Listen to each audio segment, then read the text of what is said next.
Now, I wouldn't be so crass as to suggest that all of you have to run out and buy this book. Instead, I'm going to treat you to How to Prepare for Climate Change, the talk.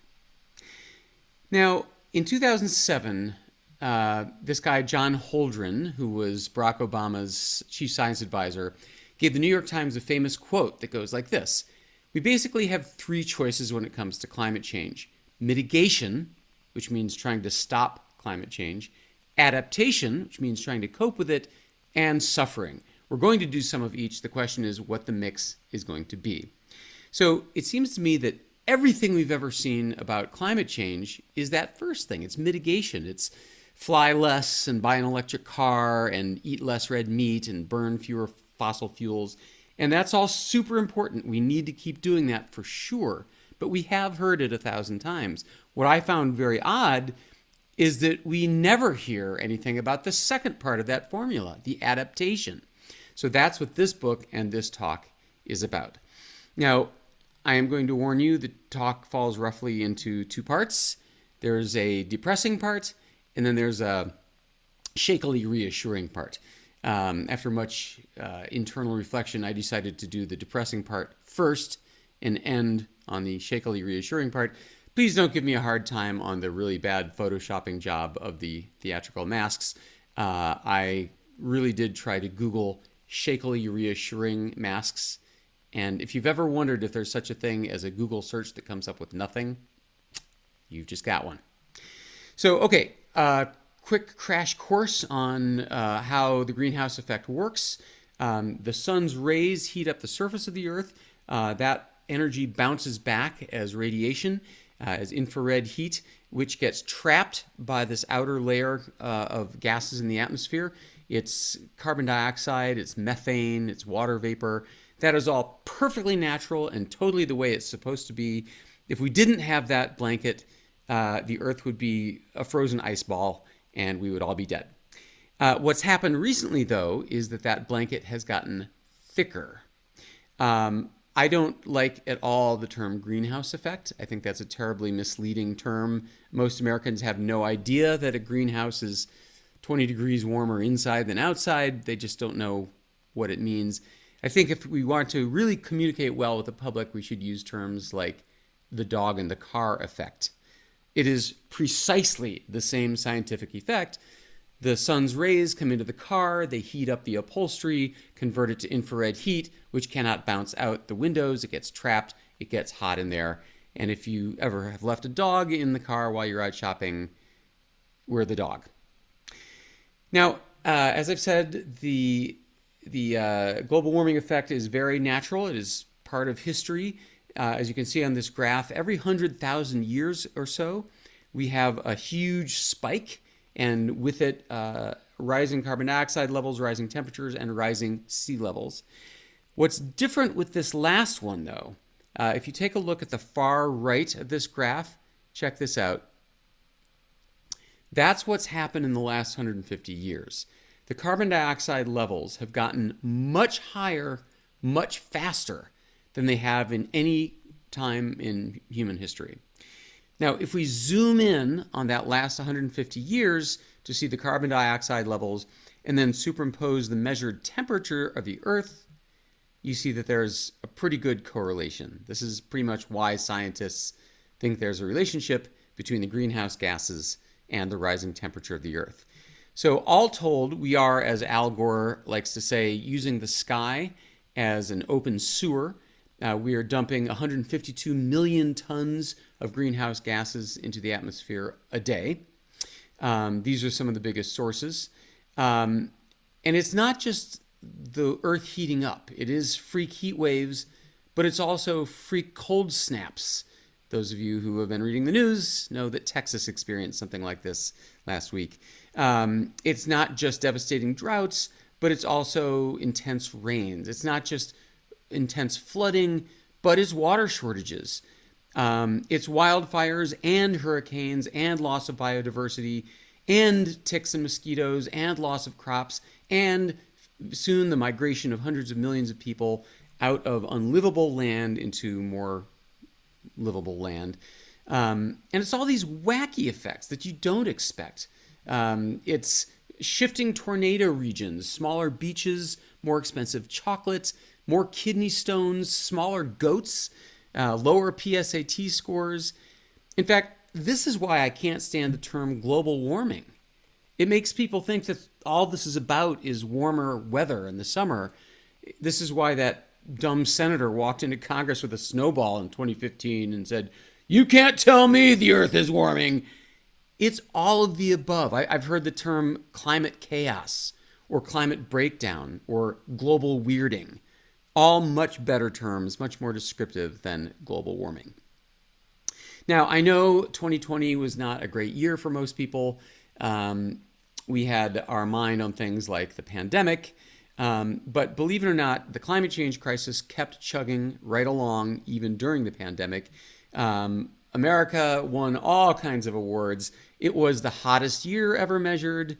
It featured the hottest temperature ever measured on the planet, over 130 degrees. That was in Death Valley in the summer. We had the most devastating wildfires ever measured in California and the western states. 5 million acres burned. That's the equivalent of the entire state of Connecticut and Delaware and Rhode Island. Overall, you can see that millions of acres are burning more and more every passing year. This is a picture taken in San Francisco at 12 noon. It had the worst air quality measured on the planet Earth, 4 times worse than Beijing, China. And the plume of smoke from those West Coast fires crossed the entire continental United States. The skies were yellow and hazy in New York City. We were not alone, of course. You probably read about the devastating wildfires in Australia. There were even wildfires in Siberia. I mean, freaking Siberia. It's supposed to be a frozen tundra. They set world Siberian heat records 100.5 degrees Fahrenheit in the frozen wasteland of Siberia. We also had the most hurricanes ever measured last year. As you probably know, we name our hurricanes alphabetically after boys and girls. Last year, we had so many hurricanes, we exhausted the list of alphabetical names, and we had to start using Greek letters to name the hurricanes. Part of this is because 93% of the trapped heat goes into the oceans, not the land. And I don't know if you remember from your 5th grade science classes, the famous water cycle. Water from the oceans evaporate into the air, turn into clouds, rains down, creates more water, evaporates, and so on. So as the water heats up in the oceans, we're getting a more intense water cycle. And if you look at the overall graph of extreme rainstorms, you'll see that in the last 50 years or so, it's gotten much more intense. Worldwide, in fact, we've been getting flooding all over the world, including the U.S. This was Washington, D.C. last year, 6.5 inches of rain in 2 hours. You may have read about the dams that broke in Michigan, flooding out entire towns because there was so much rain. Entire cities flooded out, and that's not even counting the crop loss. Last year, millions and millions of crops couldn't be grown or sold because they were flooded out. And what happens in climate change is this alternation of drought, which makes the ground all hard and dry, and then intense rains, and the rainwater now has nowhere to go. It can't soak into the earth. So that 1-2 punch is just devastating for the breadbasket states. There really is like one lighter side of all this, and it's this. This is the Noah's Ark Replica Museum in Kentucky. They actually filed for $1 million in insurance claims from flooding. The Noah's Ark Museum from flooding. It's not just rain, it's hurricanes. You may have heard of this little storm, Hurricane Katrina. 1,800 people dead. Or this one, Hurricane Sandy. That one hit us here in Westport. The biggest hurricane ever measured, 1,000 miles across. And when I say storm surge, by the way, I'm talking about this effect where as the slope of the ocean floor approaches dry land, and as the wind pushes water on shore, the two wind up making this huge mound of water. that rises up. The storm surge in Hurricane Katrina was 28 feet tall.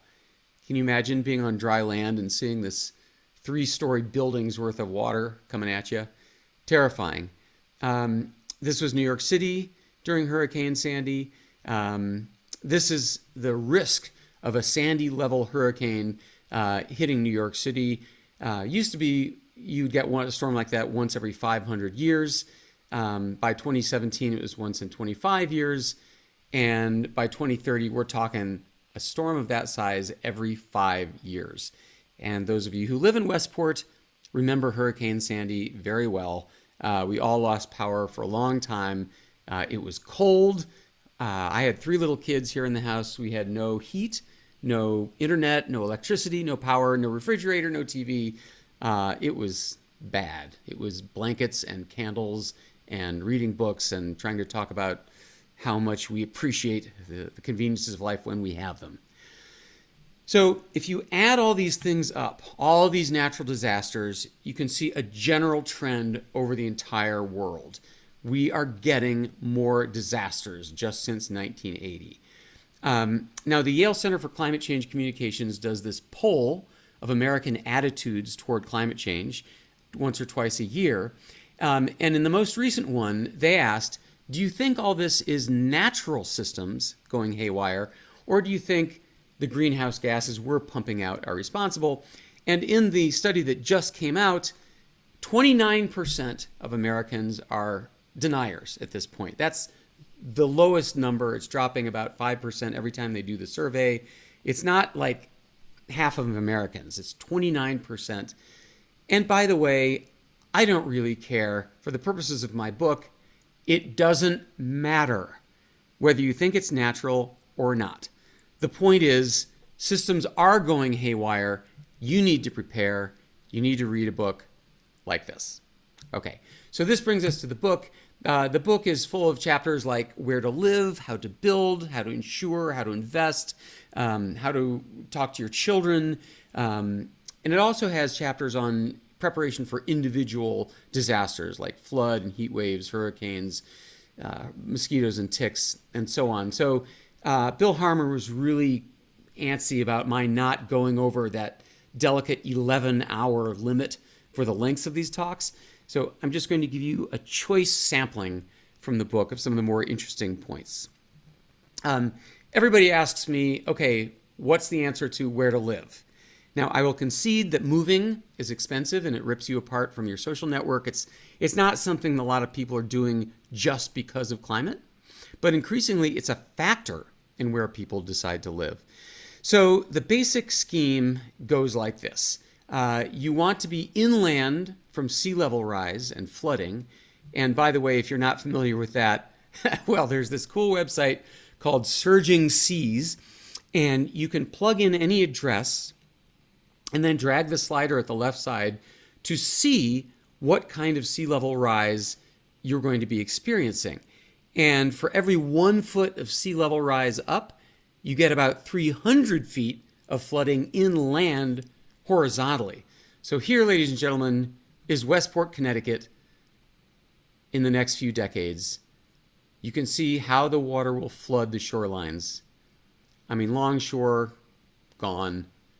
Sherwood Island, mostly gone. Here's Miami. Miami is really scary. It's a low-lying town, and you can't build seawalls because the water's coming up from underneath you, too. If you zoom out, I mean, really the entire southern tip of Florida is just gone. Do not buy property in Miami. They're getting what's called sunny day flooding. This is not during a flood. This is not during a hurricane. This is just everyday high tides at certain times of year.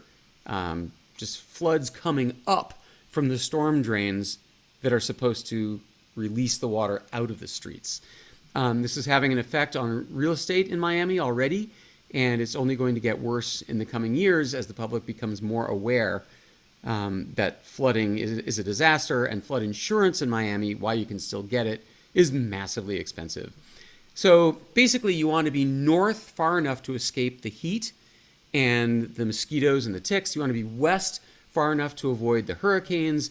the entire western half of the U.S. is in a long-term drought. So you want to be someplace where there's a lot of fresh water forever, and you want to be east far enough to avoid the wildfires. We get our drinking water from places like aquifers, which are these giant underground depositories, and they're now at record low levels all over the world. This is the lake formed by the Hoover Dam, Lake Mead. 25 million Americans get their water from this reservoir. It's now down to a third of its regular level. I don't know what those people are going to do for drinking water. So if you add up all these factors, where are the best climate havens to move, to live? It's the Great Lakes. It's the grand old Rust Belt cities. Anything above the 42nd parallel, and you're pretty much free of all of the disasters like hurricane, fire, flood, the rising sea levels, and you have unlimited fresh drinking water. So in the book, I looked at 14 of these cities, and I chose them not just because of their climate protection, but also, are they good places to live? Do they have good culture? Is the cost of living good? What's the populace like? Are there good hospitals and airports? So places like where I grew up, Cleveland, $1 in Westport will buy you $2.71 worth of stuff in Cleveland. So incredible value for the money, and I think ready for an influx of climate migrants over the coming decades. Everybody loves Madison, Wisconsin, a fantastic town. It's on 5 lakes. It's beautiful. It's cold now. It gets cold in the winter, but it's 5 degrees warmer in the winter than it was in 1980. And it's going to keep getting warmer in the winter in the coming years. It keeps getting elected as the nicest city, the best city for families, and so on. Burlington, Vermont is a great town. It feels like a seaside town, but that's not an ocean it's on. That is Lake Champlain, this 500-mile lake. So you get the benefits of a seaside oceanfront town without sea level rise or hurricanes. They have fantastic cheese and maple syrup and ice cream, and the lowest crime rate in the United States. This is Buffalo. It's right on Lake Erie. Some of the best medical facilities in the country, cheap land, and yes, really good chicken wings. Another chapter I found interesting was where to invest. You might think it's sort of crass to think of making money as the world ends, but there's actually a good reason to make climate change investments, and that is that when you are investing in clean companies, you are supporting them. You are doing something about mitigation of climate change at the same time that you're profiting from the adaptation. So you might think, well, obviously the place to invest is in solar energy, and in some ways you'd be right. Investments in regular energy stocks like petroleum has been a disaster in the last 10 years. Look at that. Those are petroleum stocks. And the blue line is renewable energy stocks. If you'd invested $1,000 just 4 years ago in clean companies, clean energy, you'd be up 60%. If you'd invested them in Exxon and the oil companies, you'd be down 12%. Now, it is true that solar power is taken off in the U.S. The capacity is just skyrocketing. Last year, 72% of all the power we installed in this country was solar and wind power. That's fantastic. In fact, not to make fun of Kentucky again, but why not? The Kentucky Coal Mining Museum actually installed solar panels on their roof, and they're saving 10 grand a year by doing that. So solar and wind are taking over for sure. This incredible graph shows coal use in the United States. Last year, for the first time, ladies and gentlemen, renewable power surpassed coal power in the U.S. I think that coal is dead in the United States. There are no more new coal power plants planned, and in many places, it's cheaper to build an entire solar farm for the price of keeping a coal plant running. So the writing is really on the wall. And part of it is because solar power has gotten so cheap. So that's fantastic for the planet, but not good for investors. That is the rub. You see, you really don't want to invest in something whose value is plummeting, right? It's a race to the bottom. It's a commodity. Same thing with wind. Wind energy is also going nuts in the United States, so much more of it, and it's because it's getting so much cheaper. So that's also not a fantastic investment. So how can you take advantage of the explosion in clean energy? Very easy. Invest in the utility companies that are going to be selling them to the states, like NextEra and Xcel Energy. The reason is that many states now have mandates. They are required to buy electricity that was produced cleanly. New York, California, and Hawaii, it's 50% by 2030. So if you're smart, you'll invest in the companies who will have to deliver that to the states. And think about it. If you're a utility company, you no longer have raw materials costs like coal and oil, right? Sunlight and wind are free. But of course, you're not going to stop getting money from the customers. You're not going to lower their prices. Of course not. So lower raw materials, same incoming income, more profit. I think that's all I need to say. Other good sector bets for investment is clean water. As you know, water is going to be desperately in need all over the world. Drought-resistant crops. Some of these companies like Syngenta and Monsanto are developing drought-resistant crops, even though you could say that they're evil companies. They are good investments. And another thing to think about is that the entire farm belt is shifting north as the nation warms up, right? So that means more farms in more places, in new places. So you might want to think about farming equipment companies like John Deere and Navistar. It's also a safe bet to say that all cars are going electric.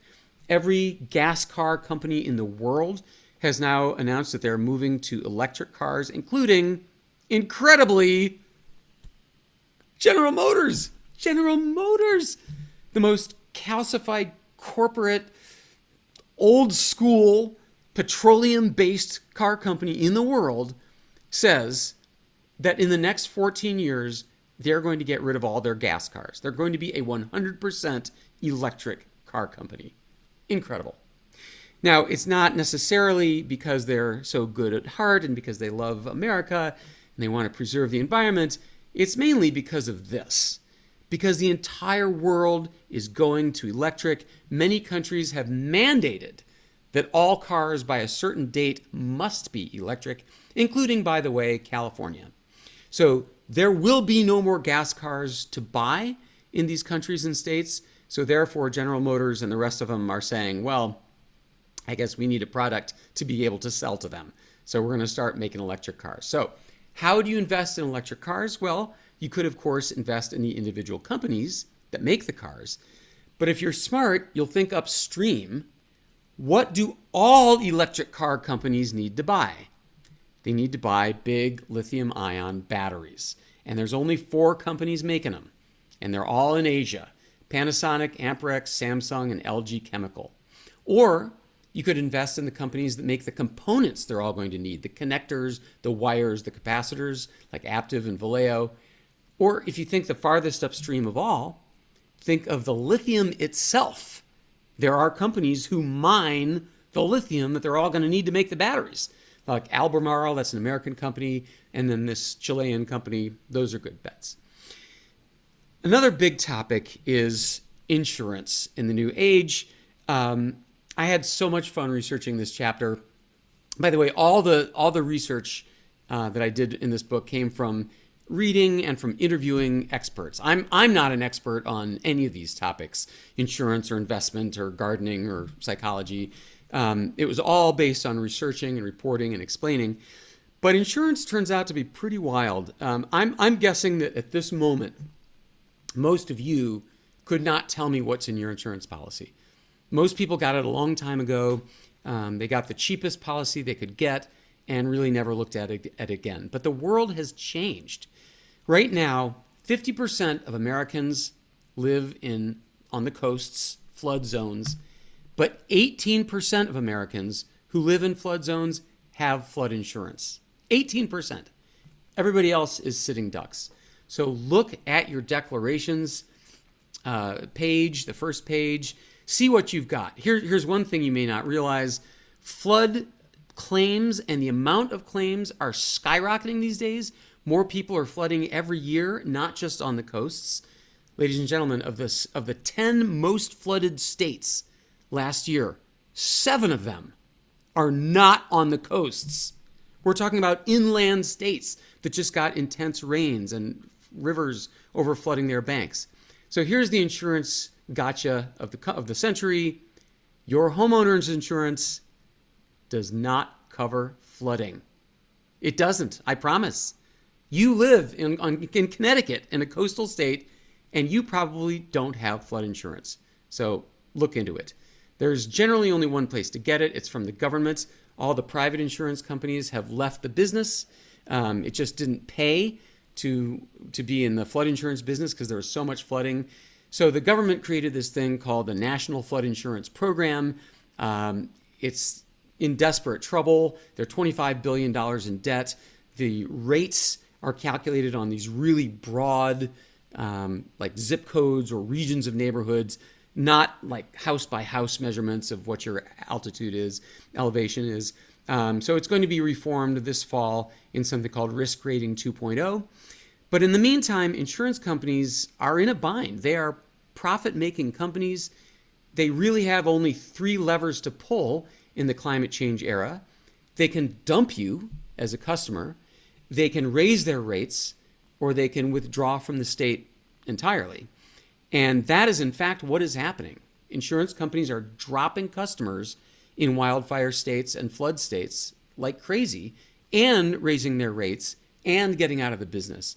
So no one knows exactly what's going to happen with insurance 20 years from now. One of my experts said it could become a luxury for rich people. Finally, I just want to talk about Chapter 8, which summarizes the ways you can prepare for any kind of weather disaster, whether it's fire or flood or hurricane or whatever. There are some simple steps you can take right now. For example, I love this app.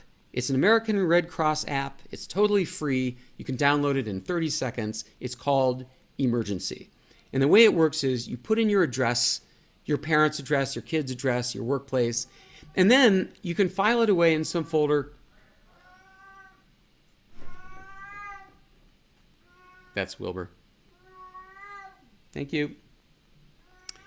You can file the app away in some folder on your phone and forget about it. If some disaster is ever coming your way, whether it's a natural disaster or a man-made one, like a chemical spill or something, this app springs to life and beeps and chimes and gets your attention. So you get early warning. You want to be at the front of that long snaking line of traffic out of town, not the back of it. And for the same reason, that's why the experts all recommend creating a go bag or a bug out bag. This is like a backpack that you keep in the front closet that contains everything you will need if you are told to evacuate the house, if you have to get out. So it's first aid kit and snacks and a flashlight and ID and money and stuff like that. Everyone in the house should have one, and you should be ready to grab it and go when the government says to. One thing that all natural disasters have in common, most of them, is contamination of the water supply. So wildfires, you get nitrates and ash in the water supply. In floods and hurricanes and tornadoes, the sewage system overflows the treatment plants, and you get poop in your drinking water. So it turns out that there's some good emergency water already in the walls of your house. If you think about it, your hot water heater, there's 40 or 80 gallons right there. You turn off the intake at the top and turn off the heater, and then you can use the bottom faucet to get water, let it cool, and then you can drink it. Toilets, good source of clean water. I don't mean the bowl, unless you're a golden retriever. I'm talking about the tank. The tank is clean, drinkable water. There are these tanks you can get from Home Depot that can store water long term. And you've got water in the walls of your home, in the pipes. If you have a 2 or 3 story house, there's water in there. So turn on the spigot on the top floor to let the air in, and then on the lower floors, you can let the water run. Overall, another thing that's happening in the time of disasters is power failures. The United States gets more power failures than any other country in the developed world, and it's only getting worse. I'm really sensitive in this book to the fact that climate change impacts communities of color and poor communities the worst. So I don't want to make it seem like the only way to protect yourself against a power failure is by buying some big expensive standby generator like Fairfield County people get. Those are great. They run on natural gas, and when the power goes out, they kick in automatically. And by the way, you don't have to get one that fires up the whole house. After our Hurricane Sandy experience at this house, we got a small one. It's a standby generator, but it only covers the kitchen, so we don't lose all our food in the fridge, and one bedroom. So we can get by on that in a disaster. But for $250, you can also get a gas-powered generator at Home Depot. These inverter generators are more expensive, but at least they're quieter and smaller and less stinky. But even for $15, you can get a hand-cranked generator that's enough to recharge your phone, and it's got an emergency radio and a flashlight in it. But this way, at least you've got some source of power. One more thing happens in a lot of disasters, and that is that the cell towers go down. Cell towers are powered by the electrical grid, and when there's a power failure, they don't have power. It happens in all the hurricanes, all the fires, happened during 9/11. So therefore, the last tip that I have for you that's free, a bit of preparation step, is sit down on Saturday with your family and make a plan. What would we do if our cell phones didn't work and we couldn't communicate with each other? So plan now an indoor spot in the house during a big storm where you can all agree to gather, where there aren't windows that can blow in and cut you. So it could be the basement if your basement doesn't flood. It could be an upstairs closet, but just know in advance, figure it out. You also need a spot to meet in the neighborhood if you're not allowed to go back into the house, if the emergency people won't let you in. So let's meet at the craggy tree in front of the Casey's house. Something like that. And you'll also want a place in town. Let's meet in front of the library.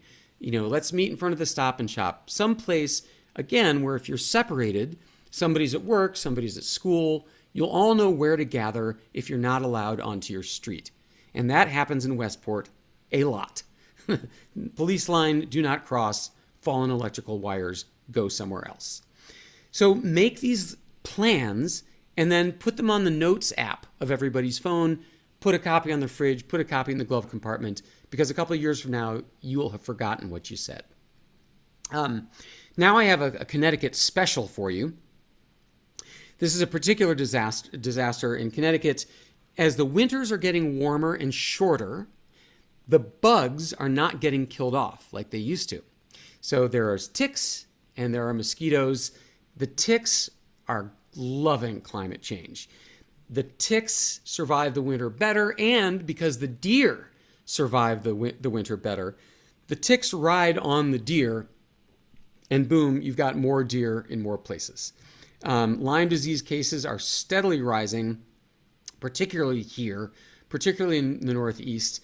The CDC gets 30,000 reported Lyme cases every year, and by the way, they suspect that 10 times as many go unreported. So we're talking maybe 300,000 people a year getting Lyme disease. You do not want this disease. It's awful. It can last your whole lifetime. If you get antibiotics quickly, you can completely kill Lyme disease and come out unscathed. But the problem is there's no good test for it. There are 2 tests and they're both kind of unreliable. And the results of the test differ depending on how long it's been since you got the bite. So I had a lot of fun reading about ticks. I interviewed a tick expert at the University of Rhode Island, and it turns out there's a lot of myths about ticks. I hear people say, oh, they stand in the trees and the branches and wait for you to walk underneath them, and they jump down and bite you. No, they don't. Ticks don't have, most ticks do not have disease, only certain species. I mentioned antibiotics. Ticks can't fly and they can't jump. They don't even have eyes, so they can't see you. What they do is they stand on a plant on their little hind legs and wave their front arms until some animal or person walks by. and then they grab onto you.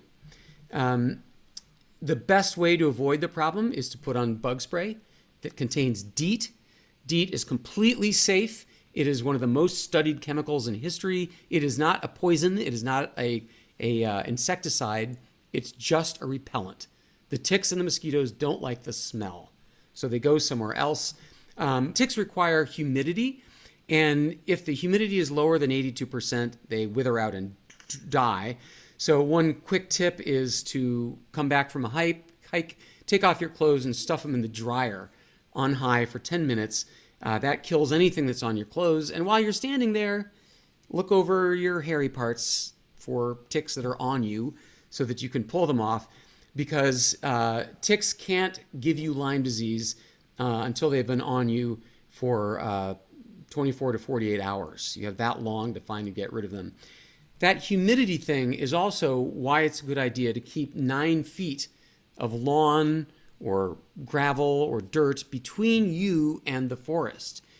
A tick can't cross that. That's like Death Valley to a tick. So that's how to keep them away from your house. And don't believe the internet on its instructions about how to remove a tick. Don't use Vaseline or a match or a candle. Get tweezers, grab it by the head, pull straight out. That's how you get it out. There's a chapter in the book about social unrest. It does happen in times of severe distress. In Hurricane Katrina, my expert said it was like the 1850s. There was no radio or TV. There were no police. There was no internet. There was no electricity, no food or water. It was literally every person for himself. So the question is, how do you prepare for that? Do you get a gun? And I had these long conversations with my editor. Gun ownership is regional. It's cultural. Depends on how you grew up. There are a lot of reasons not to have a gun in your home. The statistics show it. So interestingly, I spoke to a survival expert who is a big gun owner. And he said, actually, a gun is not the best way to protect you when things are breaking down out there. He thinks that light is a better idea. For $10, you can get these solar-powered Home Depot exterior lights for your house. When the bad guys want to do a home invasion or they want to loot you or find food, they don't care about your house. They care about a house, right? And the one that's well lit is the last one they're going to hit up. Similarly, this guy recommended what's called a tactical flashlight. It's this aluminum, unbelievably bright flashlight that law enforcement and the military use. It's blinding and disorienting when you get hit with it. And if you're a bad guy coming up to a house and that thing hits you in the eyes and someone starts yelling at you, get the beep away, you will run. You don't want to tangle with this person. So a great inexpensive addition to keep on hand. I promised you that the talk wouldn't be totally depressing. So the final chapter of the book is called Where to Find Hope. And it turns out there's a lot more hope than I thought there was when I started working on the book. First of all, the United States greenhouse emissions have been steadily dropping. That's fantastic. Mostly it's because we've switched away from coal and toward natural gas, which is a much smaller greenhouse gas emitter. Still a bad one, but nothing like coal. Now, of course, we know that during the last 4 years, the presidential administration of this country did nothing about climate change, pulled out of the Paris Agreement, and in fact, deleted the words climate change from the federal government's websites. But what's really amazing is that 24 states ignored the federal government, stuck with the Paris Agreement, and kept right on decreasing their emissions. 24 states, including Connecticut, representing 55% of the population. Many cities, 438 mayors agreed to stick with that agreement and to reduce their energy use to purely renewable energy. Many of them have already reached their goals. They're running on 100% renewables already. I used to worry a lot about the corporations of America. I still do. They're some of the biggest polluters. But there are 3 big reasons that's changing. There are 3 groups putting huge pressure on corporations to clean up their act. There is, of course, the public, right? We want them to be cleaner. There are investors who are putting pressure on companies to clean up Here's a little secret. Most experts think that sometime in the next couple of decades, there's going to be a carbon tax or carbon pricing scheme whereby if you pollute, you pay. And there's this one really great program that suggests that the money the polluters pay goes into our bank accounts, the citizens. That one's popular with both Republicans and Democrats. Anyway, so the day that carbon tax happens, all the big polluters are in big trouble. The airlines, the cruise lines, the oil companies. So investors are really turned on to this, and they don't want to be shafted when that day comes. And then the third group is the employees of these companies. 2 years ago, Amazon didn't even have a climate program. And then the employees basically had a mutiny. And now Amazon said, okay, we're buying 100,000 electric vans. We're putting $10 billion into climate science, and so on. I mean, some of the tech companies are the biggest movers and shakers when it comes to reducing emissions. Google has used 100% renewable since 2017. Apple is aiming to be 100% carbon neutral by 2030, not just what the company itself burns, but also all their suppliers and all of the customers using their laptops and iPhones. Taking all of that together, they intend to be carbon neutral. That doesn't mean they won't produce carbon. They will, but they will offset it by investing in forests, setting up new solar and wind farms, and so on. And Microsoft not only intends to be carbon neutral, by 2050, they intend to have removed from the air all the carbon dioxide they've ever pumped out since they were founded in 1979. That's a pretty cool goal. I mean, we'll see if they do it, but that's their stated goal. So in the end, there are really two reasons to prepare for climate change. The first is the obvious one, because if you're readier, you will save your home, save your kids, save money, save your life.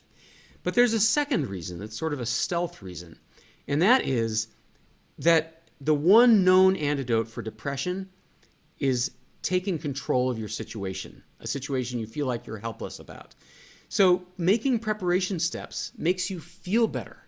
It means you've taken some action about this helpless situation. So those are the two reasons to prepare for this disastrous thing that we know is coming. We just can't say what the date is. I do believe that in the next 50 or 80 years, we will decarbonize society.